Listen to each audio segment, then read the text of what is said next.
Hello, fellow targeted individuals. Most targets eventually reach a point where they go to police, but they find out really quickly that police are not going to help them. Neighborhood watch groups, they're not going to help you.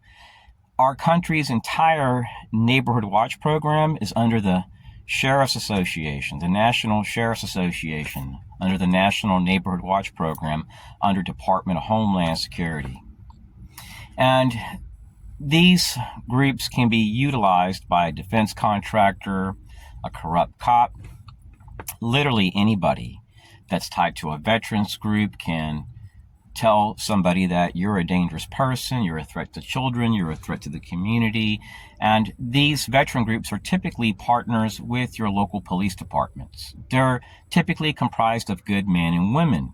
But when they're told something bad about you from a defense contractor, which is offering an opportunity, it's easy to see how a community of people tied to a veterans group can mistreat you. For a while, I was telling TIs that every time I took a bike ride in Clearmont, Florida, in a rural area, that random cars would honk horns at me. People that had never said hi to me in a day of my life were flicking me off, and sometimes it was 8 cars deep. And I found out that these people were VFW members. And one day I'm walking with my family, and I told one of my relatives that same day that I was having random cars honking horns at me. And there was 12 people walking around. This guy slows down and honks the horn 8 times. Even yesterday, I went to a restaurant, and the waiter, when he handed us our check, the bill, he says, "You ladies have a good day." And the lady that was next to him, that was a bartender, says, "That's a man, you can't tell." What was really weird was, fellow TIs, while I was there, I got a Stingray alert. And this lady came in with this really short haircut and was just staring at us, wasn't eating or drinking, and just stared at me for 5 minutes. And then she went around the corner and asked for that bartender. And when he gave us our bill, that's what he said. And what's really weird is that for the past year, I've gone out here and there with family to eat, sometimes with my father, and he has a beard. He's clearly an old man. And they got a phone call. She comes up to us and says, "You ladies have a good night." And this was happening at different restaurants. So many targets don't feel a sense of community. It makes sense to go to a different country eventually when the time is right. I know some of you guys have kids you're raising. Some of you guys don't have the money. But when the time is right, look at leaving, going to a more healthier spot. And there's a reason why a lot of targets are harassed in every single state. See, sometimes on a federal level, they slap a label on you. And these perpetrators will turn to local veterans, which have partnerships with cops, VFW, American Legion. They do community policing. They do defense contract work. And then people get used to mistreating you because they know that since they're a veteran, state laws state that their information can't be placed on police reports if they're doing a so-called investigation. What you're experiencing is not an investigation, fellow TIs. You're being harassed. And here in Florida, entrapment is legal. Did you know that? When they designate you as being a threat, entrapment is legal. So they can harass you with a group of people at a restaurant. And when you call the cops and you react, guess who's going to be looking like the bad person? You. You're going to be treated as the problem. Don't react, just walk away, fellow TIs. These are people that are like warmongering parasites. They can't stop messing with people.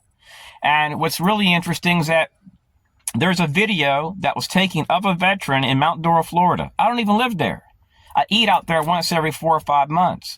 And this guy parked his car. He had a veteran's tag with a purple heart and asked the hostess to whistle in my face that I was all these types of bad things. So they create problems, and they utilize elderly people. They utilize ex-military families. And some of these people have training in psychological warfare. And they're bringing this into your schools and into your communities. And there are more serious cases of targeting where they use other devices. So stay strong, fellow TIs. This is very real. I'm going to place some links underneath this video They just sneak and pick and take shots at you, harass you where you walk, where you bike, and they act like they're untouchable.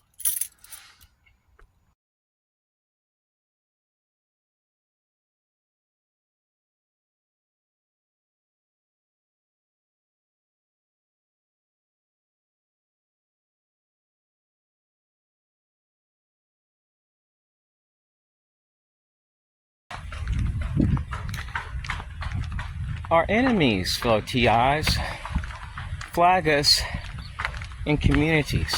And there are cases where they will turn to contractors, local veteran-owned businesses, people that have partnerships with cops, because their actions will never be questioned.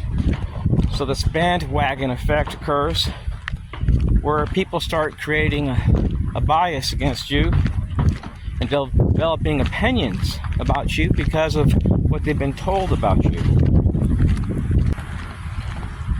And when you start gaining proof of what you're experiencing, it leaves a credibility gap with the system, where the system now is trying to question. So today it is April the 27th, 2026, and at 9:26 I arrived here and I parked my car to walk across the street, to walk around Victory Point in Clermont, Florida. And when I arrived, I noticed a guy in a beat-up old truck. And when I exited my car, he exited his car at the same exact time. And he waved at me when I was over here. It's probably less than 30, 40 feet. So I waved back and I went for my morning walk. And I noticed that he just sat right here. So I walked around Victory Point all through here. And I went up to the lake and then started walking back to my car. So the exact moment I passed by his truck and I was on the left side of the road here, walking back to my car, he arms his car 2 times. You may have heard the horn honk 2 times, right as I was getting back to my car. So let's say I go there tomorrow and somebody else does the same exact thing. Well, that would kind of defy the probability of an event. Rural town in Florida, middle class area, same person taking a walk in the same exact place for 7 years. Now, at one time, once I got right around here, I noticed that somebody from this parking lot would park their car, run up to me right around here, whistle 1 time, and then run right back to their vehicle. I never argued with them. I just kept walking back to my car and went on about my business. So it seems like these perpetrators, from what I'm documenting, are typically ex-military. And in the past, I talked to a guy that works for Parks and Recreation, and he told me, he said, look, I'm sick of this. I don't know who's doing this, but it's some type of outside agency or partner has been flagging you. And they've already done it 12 times in 2 months. And he says, this is between you and me. He says, you have an enemy in the area, and it's not us pushing for this, but you're being flagged. And I've noticed this pattern for 7 years here in Clermont, Florida. One day I was over here.